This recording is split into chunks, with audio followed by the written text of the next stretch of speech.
homes, just a corner. See how y'all go to y'all kinfolk, can't get along with them and whatever.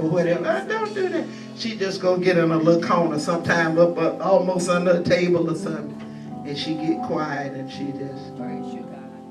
Thank you, Jesus. They thought all she was doing was sleeping, but I knew. My God. And because of that, Pastor Aiken, one by one, Yeah. them that were so stubborn and didn't want to, they coming on in line. Jesus. One of them is a deacon at one of the big churches and just got married. That one was a tough one to land. But you got it. You got it. Amen. So her mother and father have passed on. I know you're here because of Mother Aikens. Would be remiss. Great prayer warrior. Hallelujah. Whose son passed on. And her son, whose service was on Friday, he helped us pitch when our first 10